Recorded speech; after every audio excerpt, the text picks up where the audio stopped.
She'll always be financially dependent, Mom announced to her garden club friends, her voice carrying across the patio where I stood near the roses. Dad swirled his scotch and nodded. No business sense whatsoever. Never had it, never will. I adjusted a bloom that had fallen from its arrangement and smiled softly. Their family attorney, Mr. Harrison, appeared at the French doors, his face ashen. Mr. and Mrs. Whitmore, I need to speak with you immediately. The $28 million debt holder is calling the loan effective Monday. He paused, looking directly at me. It's your daughter. The champagne stopped flowing. 12 women in designer sundresses froze mid-conversation. I continued arranging the flowers. My name is Natalie Whitmore. I'm 31 years old and I've spent my entire life being told exactly who I was supposed to be. The disappointment. The Whitmore family owned Whitmore Manufacturing, a mid-sized industrial equipment company that my grandfather built from nothing in 1962. By the time I was born, it had grown into a $45 million annual revenue business. Not Fortune 500, but respectable. The kind of company that got your family invited to the right country clubs and ensured your children went to the right schools. The problem was, I was never the right child. My brother Marcus was born 3 years before me, and from the moment I entered the world, the comparison began. Marcus was the heir apparent. I was the afterthought. I remember being 7 years old, sitting at the dinner table with my report card. Straight A's. I'd worked so hard that semester, staying up late with my flashcards, asking my teacher for extra credit assignments. I slid the card across the table to my father, heart pounding with hope. He glanced at it for maybe 2 seconds. That's nice, Natalie. Then Marcus walked in with his report card. B's and C's with 1 D in mathematics. Dad stood up, clapped him on the shoulder and said, "Don't worry, son. Grades don't matter when you've got business instincts. You'll run this company someday." Mom nodded approvingly. Marcus has the Whitmore entrepreneurial spirit. I took my report card back and went to my room. I didn't cry. Even at 7, I was learning not to expect anything different. The pattern continued throughout my childhood. When I was 12, I won the regional spelling bee. 247 competitors and I took first place. The trophy was almost as tall as I was. I came home bursting with pride, carrying it through the front door. Mom was on the phone with Aunt Patricia. She covered the receiver and said, "Put that somewhere, Natalie. Your brother just got accepted to basketball camp. The one Senator Morrison's son attends." She went back to her conversation. "Yes, Patricia, we're so proud. The networking opportunities alone." I put the trophy in my closet. It's probably still there. But the memory that crystallized everything happened when I was 16. I developed an interest in finance. Real finance, not the vague business sense my family always talked about. I spent hours reading about markets, studying company valuations, learning how debt structures worked. For my 16th birthday, I asked my father if I could shadow him at Whitmore Manufacturing for a week. He laughed. Actually laughed. "Natalie, sweetheart, the factory floor is no place for you. You wouldn't understand what's happening anyway." He patted my head like I was still 7. "Why don't you ask your mother about planning the spring gala? That's more your speed." Marcus, who was 19 and had just failed his second semester at the state university, was already attending board meetings. I stopped asking after that. That I watched. I listened. When my father had business associates over for dinner, I sat quietly and absorbed everything. When documents were left on his desk, I read them. Not to sabotage, just to learn. And what I learned was that my father, for all his talk about business instincts, was not a particularly good businessman. He made decisions based on ego rather than data. He refused to modernize equipment because, "We've always done it this way." He took on debt to fund expansions that weren't justified by market analysis. By the time I left for college, a state school because the family money was reserved for Marcus's third attempt at higher education, I knew Whitmore Manufacturing was slowly bleeding. I studied finance at college, graduating summa cum laude. My parents didn't attend the ceremony. Marcus was getting engaged that weekend and they couldn't miss the party. I didn't expect them to come. I'd stopped expecting things from them years ago. After graduation, I took a job at a small consulting firm in Chicago. The salary was modest, $52,000 a year, but I learned more in those first 2 years than most people learn in a decade. I had a mentor named Dorothy Chin, a brilliant woman who'd built her own firm from nothing. She saw something in me that my family never had. You have an instinct for distressed assets, she told me once. You see value where others see failure. That's rare, Natalie. I worked 18-hour days. I lived in a tiny apartment. I saved 40% of everything I earned. And I studied the market with the same obsessive focus I'd once applied to spelling bees and report cards. My family, of course, knew none of this. To them, I was still poor Natalie, working some vague office job in Chicago. When I came home for holidays, Mom would sigh about how I hadn't found a husband yet. Dad would ask when I was going to get serious about life. Marcus would smirk and talk about his corner office at Whitmore Manufacturing, where he'd been installed as vice president despite having no qualifications beyond his last name. I let them believe what they wanted. It was easier that way. What they didn't know was that by the time I was 27, I'd left the consulting firm and started my own investment company. Hartwell Capital. I used my grandmother's maiden name, the one person in my family who'd ever believed in me. She died when I was 14, but she'd left me $30,000 in a trust that my parents didn't know about. That money, combined with my savings and a small loan from Dorothy, became my seed capital. I focused on distressed debt acquisition, buying the debt of struggling companies and either restructuring for profit or taking control of assets. It was complex, unglamorous work. The kind of work my family would never understand or value. Within 3 years, Hartwell Capital had $180 million in assets under management. By the time I was 30, that number had grown to $340 million. And 18 months ago, a very interesting opportunity crossed my desk. Whitmore Manufacturing was drowning. Marcus's leadership, if you could call it that, had accelerated the company's decline. Bad contracts. Worse investments. A manufacturing facility purchased in 2019 that sat empty because Marcus had failed to account for zoning restrictions. The company had taken on $28 million in high-interest debt to stay afloat, debt that was now held by a regional bank desperate to offload toxic assets. I bought that debt for $19.4 million. I didn't do it for revenge. I didn't do it to hurt my family. I did it because it was a sound investment. The underlying assets of Whitmore Manufacturing, the original facility, the equipment, the client contracts, were worth more than the debt. Properly managed, the company could recover. Improperly managed, I'd still recoup my investment through asset liquidation. It was business. Pure and simple. But I'd be lying if I said there wasn't a small part of me, the 7-year-old with the ignored report card, the 12-year-old with the closeted trophy, the 16-year-old who just wanted to learn, that felt something when I signed those papers. Not satisfaction. Not revenge. Maybe just acknowledgement. Proof that they'd been wrong about me all along. The garden party was my mother's annual summer affair. 50 of her closest friends gathered to admire her roses and drink champagne that cost more than my first month's rent in Chicago. I hadn't planned to attend. I rarely went home anymore, and when I did, I kept my visits short.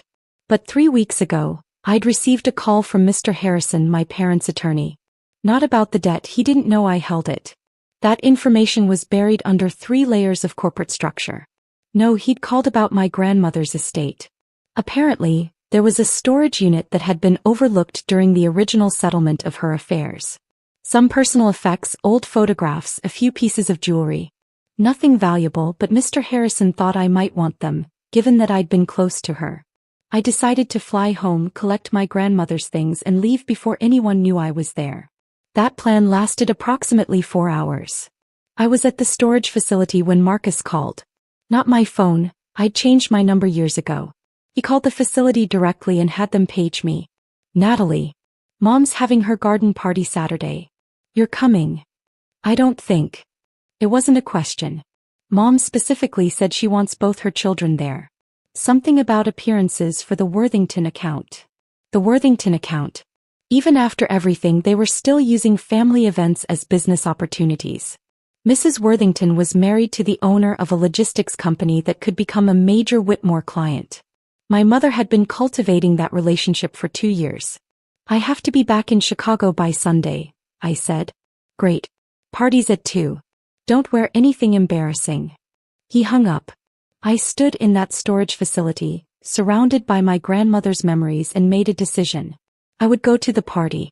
I would be polite, smile, play the role of the disappointing daughter one more time. And then I would leave, collect my grandmother's things and return to my real life. What I didn't account for was the timing. The loan on Whitmore Manufacturing's debt was coming due. My team at Hartwell Capital had been monitoring the company's financials, and the picture was grim. Marcus had somehow made things even worse in the past 6 months.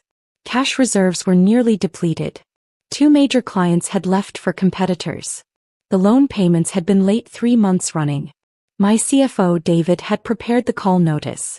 Standard procedure for a debt holder when payments are consistently late.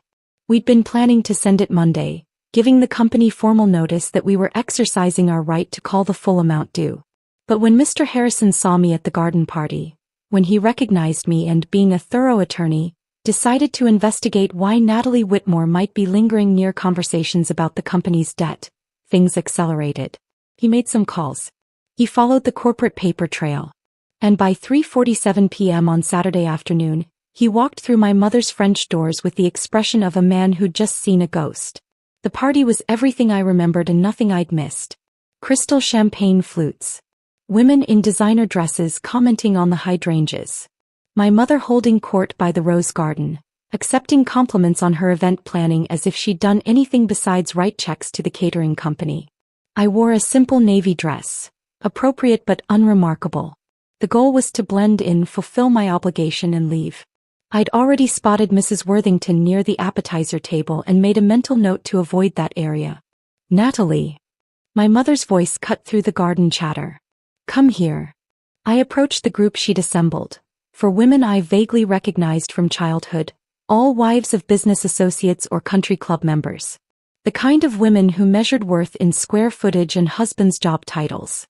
This is my daughter, Mom said, the word daughter, carrying a weight of disappointment that only I could hear. She works in, what is it you do again, dear? Something with paperwork. Financial consulting, I said mildly. That's nice. Mrs. Patterson, a woman whose husband owned a chain of car dealerships, gave me a sympathetic smile. My niece does something similar. Data entry, I think. I didn't correct her. Natalie's always been more academic, Mom continued. Not like Marcus. He has the real Whitmore business instincts. As if summoned, my brother appeared at my mother's elbow. He'd put on weight since I'd last seen him, and his golf shirt strained against a stomach built by 3 martini lunches. His wife, Brittany, trailed behind him, her smile as fixed as her hairspray. Speaking of which, Marcus said loud enough for the nearby guests to hear, Natalie, I've been meaning to ask. Are you still renting that little apartment in Chicago? Because Brittany and I just closed on our 3rd property. Lake House. 4 bedrooms, private dock. Congratulations, I said. We should have you visit sometime. Brittany's tone made it clear this invitation would never materialize. It might be nice for you to see how successful people live. Mom laughed. It was her social laugh, the one she used when she wanted everyone to know she found something amusing without appearing too enthusiastic. Brittany, don't tease. Natalie's doing fine for herself. Aren't you, dear? I'm doing well, I said. She'll always be financially dependent, of course, Mom said to her friends, her voice carrying that particular blend of pity and judgment she'd perfected over the years. No head for business. Never had it. Dad had wandered over from the bar, scotch in hand. He nodded solemnly. No business sense whatsoever. Never had it, never will. That's why we've always made sure to include a small trust for her in our estate planning. Someone has to look after her. I smiled softly. The same smile I'd perfected at 7 years old. What none of them knew, what they couldn't possibly imagine, was that the small trust they'd set aside for me was approximately 0.003% of my current net worth. Hartwell Capital's latest valuation put my personal holdings at $94 million. The trust they thought would look after me was $280,000. But I said nothing. I never said anything. Instead, I excused myself to admire the roses. The next hour passed in a blur of small talk and forced smiles. I checked my phone periodically, responding to messages from David about the quarterly reports. Nothing urgent. Just the normal operations of a $340 million investment firm. At 3:30, I noticed Mr. Harrison arrive. He was my parents' attorney, had been for 20 years, and his presence at social events was unremarkable. What was remarkable was his expression when he spotted me near the garden shed. Recognition. Then confusion. Then, I watched it happen in real time, a dawning horror as pieces began clicking into place. He excused himself from my father and made several phone calls from the far corner of the yard. I watched him without appearing to watch, a skill I'd developed in childhood. His face grew progressively paler with each conversation. At 3:47 he walked through the French doors. At 3:48 the party changed forever. "Mr. and Mrs. Whitmore, I need to speak with you immediately." Mr. Harrison's voice cut through the garden party chatter like a knife. My mother, mid-sentence about the new clubhouse renovations, stopped and frowned. "Gerald, we're entertaining. Can't this wait until Monday?" "I'm afraid it cannot." He swallowed visibly. "The $28 million debt holder is calling the loan. Effective Monday. Full amount due." The color drained from my father's face. His scotch sloshed over the rim of his glass, staining his shirt cuff. That's not possible. We've been making payments." "Late payments, sir. 3 consecutive months. Per the loan agreement that triggers the right to call the full amount." Marcus pushed forward, his earlier smugness replaced by something approaching panic. "So we negotiate. We talk to the bank, get an extension." "The bank sold the debt 18 months ago." Mr. Harrison's voice was barely above a whisper. "To a private investment firm." "Then we talk to them," Dad snapped. "Who is it?" "I'll call them myself, explain the situation." Mr. Harrison looked at me. Everyone looked at me. "The debt holder is Hartwell Capital," he said slowly. "A firm owned and operated by your daughter." The champagne stopped flowing.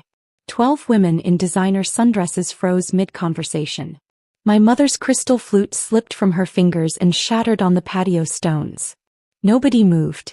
"That's ridiculous," Marcus finally sputtered. "Natalie doesn't have that kind of money. She works in data entry or whatever." "Financial consulting," I said quietly. Mr. Harrison pulled out his phone with shaking hands.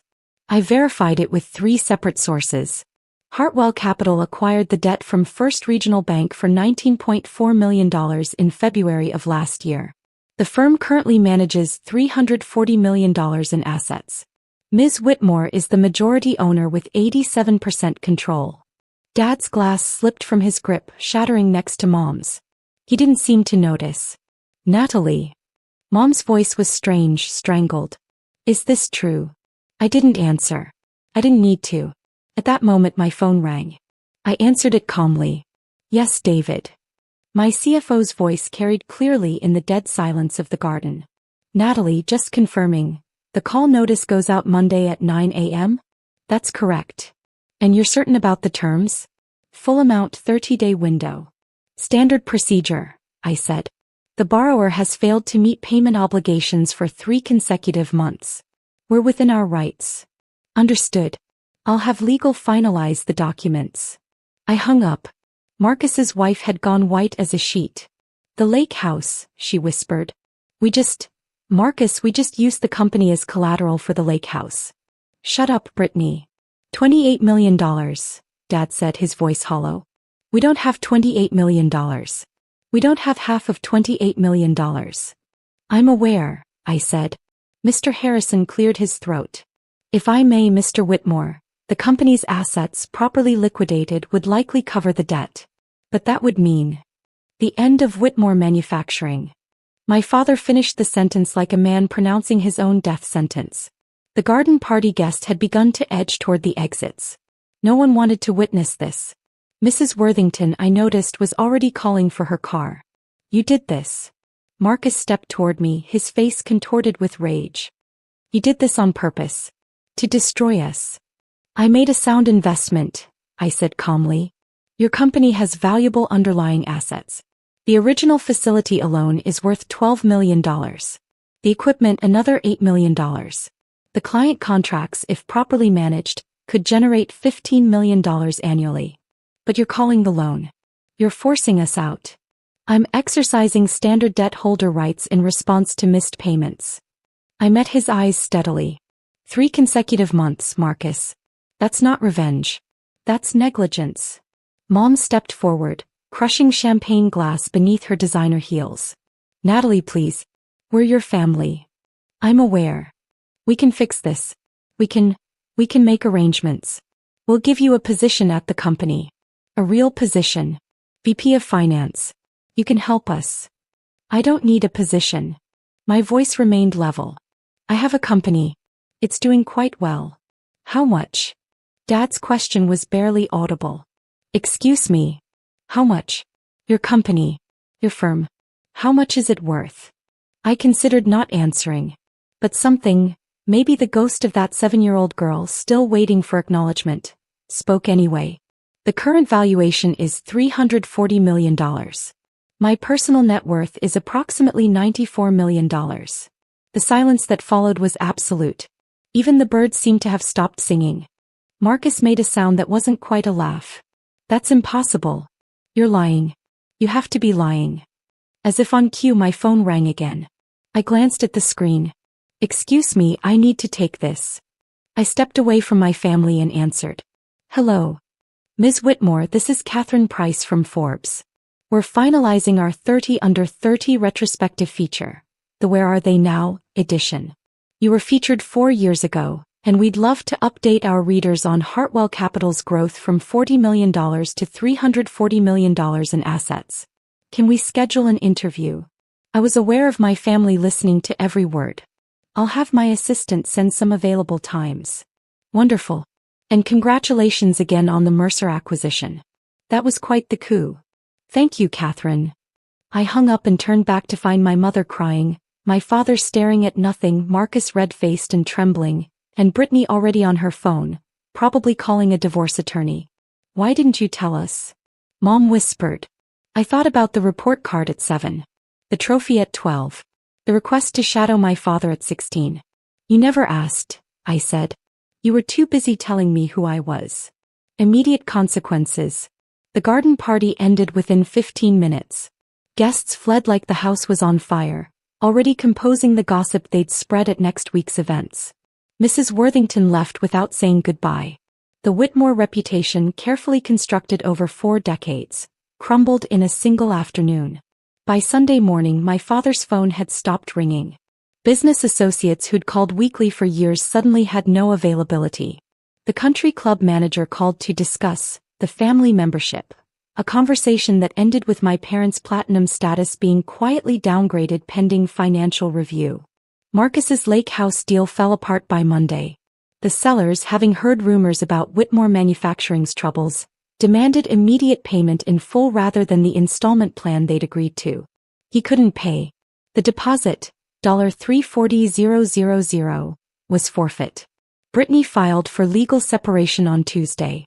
The paperwork cited irreconcilable differences, but everyone knew the real reason. She'd married Marcus for the Whitmore name and the Whitmore money. Without either, she had no interest in remaining. Escalating consequences. On Wednesday, Mr. Harrison called to inform my parents that 2 board members had resigned, citing lack of confidence in leadership. These were men who'd sat at our family dinner table, who'd attended Marcus's wedding, who'd assured my father for years that the company was in good hands. By Friday, word had spread through the industry. Whitmore Manufacturing's biggest remaining client, a construction equipment company that represented 31% of annual revenue, announced they were exploring other suppliers. Not leaving immediately but not committing to renewal either. The stock, privately held though it was, became essentially worthless. Investors who'd been quietly approached about buying in suddenly had urgent conflicts preventing further discussions. The following Monday, the official call notice arrived. 30 days to produce $28 million or face asset seizure and liquidation. My father called every bank in the state, every private lender, every wealthy acquaintance he'd cultivated over 40 years of business. No one returned his calls. Marcus, meanwhile, had discovered the full extent of his financial exposure. The company wasn't just collateral for his lake house attempt. He'd also personally guaranteed a $2.3 million line of credit that he'd used for business development, which upon investigation, turned out to be a series of failed investments in cryptocurrency and a nightclub that had closed within 6 months. That guarantee was now being called as well. His lawyer informed him that personal bankruptcy was not just possible but probable. Final consequences. 3 weeks after the garden party, my father requested a meeting. Not at the house. My mother couldn't stop crying long enough to host, but at a restaurant downtown.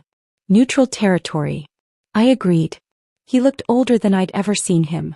The confident patriarch who dismissed my report cards and denied my requests had been replaced by a tired, frightened man who'd just learned that everything he believed about his family was wrong. Natalie. He couldn't quite meet my eyes. I need to ask you something. I'm listening. Is there any possibility you would consider restructuring the debt? I let the silence stretch for a moment. What would that restructuring look like? Hope flickered in his eyes. We could work out a payment plan. Extended terms. Lower interest. Give us time to turn the company around. And who would be running this turnaround? The hope dimmed. He knew what I was asking. Marcus has made some mistakes. Marcus has driven a 60-year-old company into the ground through a combination of incompetence and ego, I said calmly. In 18 months of monitoring the company's financials, I have not seen a single decision he's made that was based on sound business principles. He bought a manufacturing facility without checking zoning laws. He lost 3 major clients because he refused to modernize equipment. He took on high-interest debt to fund expansion instead of addressing core operational inefficiencies. My father said nothing. If I restructure this debt, I continued, Marcus is out. Completely. Not VP. Not consultant. Not involved in any capacity. He's my son. And he's been your successor for 30 years. How's that working out? Another silence. What else? He finally asked. The board will be replaced. I'll select 3 members. The remaining seats can be filled by your choice, subject to my approval. You want control of the company. I want the company to survive. The only way that happens is with competent leadership and proper oversight. He stared at his untouched coffee for a long moment. And if I agree? Then I'll restructure the debt into a 5-year payment plan at 4% interest. The company will have breathing room to recover. If projections hold, you'll be debt-free and profitable within 4 years. And if I don't agree? I met his eyes steadily. Then asset liquidation begins in 9 days. The original facility sells. The equipment sells. The client contracts transfer to whoever buys them. Whitmore Manufacturing ceases to exist. 60 years, he whispered. My father built that company from nothing. I know. And I did know. I'd spent my childhood watching, learning, understanding the business that I was never allowed to be part of. I'm offering you a chance to save it. But it requires admitting that you were wrong. About Marcus. About the company. I paused. About me. 3 days later, I received a signed agreement. Marcus was removed from all company operations. He would retain a small ownership stake. Enough to maintain family dignity, not enough to influence decisions. Last I heard, he was consulting for a friend's startup, which was code for doing nothing while telling everyone he was between major opportunities. My father stepped back to chairman emeritus, a title with no authority but enough prestige to preserve his self-image. The real decisions would be made by the new board, 3 seats of which I filled with people from my professional network, experienced manufacturing executives who knew how to turn around struggling operations. The company would survive. Whether it would thrive remained to be seen, but it had a chance now. A real chance for the first time in years. My mother called me the week after the agreement was signed. I almost didn't answer. Natalie. Her voice was careful, stripped of the condescension I'd heard for 31 years. I was hoping we could talk. About what? A long pause. I've been thinking about things I said. At the party. Before the party. For a long time. Okay. I was wrong. The words sounded like they physically hurt her to say. About you. About what you could do. What you could be. I said nothing. I don't expect you to forgive me, she continued. I don't think I deserve that. But I wanted you to know that I see it now. What you've accomplished. Who you are. Thank you for saying that, I said. Could we have dinner sometime? Just the 2 of us. I considered the question. The 7-year-old inside me, the one who'd craved exactly this kind of acknowledgement, wanted desperately to say yes. To believe that things could be different now. That the revelation of my success had fundamentally changed who my mother was. But I was 31 years old. I'd learned some things about people. Maybe someday, I said. Not yet. She accepted that more gracefully than I expected. Perhaps she was learning too. The last call I made that week was to Dorothy Chin, my old mentor. She'd followed the situation from Chicago, receiving updates from mutual colleagues with a mixture of amusement and pride. So, she said when I called, how does it feel? I thought about the question. Different than I expected. How so? I thought I'd feel vindicated, triumphant, like I'd finally proven something. And instead, I watched the Chicago skyline from my office window. 34 floors up in a building I owned 20% of. A view I'd earned with 2 decades of work and focus and refusing to believe what my family told me about myself. I feel free, I said finally. Not because they know now. Because I realized their opinion never mattered as much as I thought it did. I built all of this without them. Without their approval. Without their acknowledgement.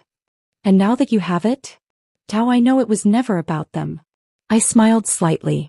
It was always about me. About proving to myself that I could. Dorothy laughed. That's the best revenge of all, you know. Not making them see your success. Realizing you don't need them to see it. He was right. I hung up and turned back to my desk, where the quarterly reports for Hartwell Capital waited. The Mercer acquisition had closed successfully. 2 new clients had signed letters of intent. The firm was on track to hit $400 million in assets under management by year's end. My family knew who I was now. The world knew who I was now. But more importantly, I knew who I was. I'd always known. I'd just been waiting for everyone else to catch up.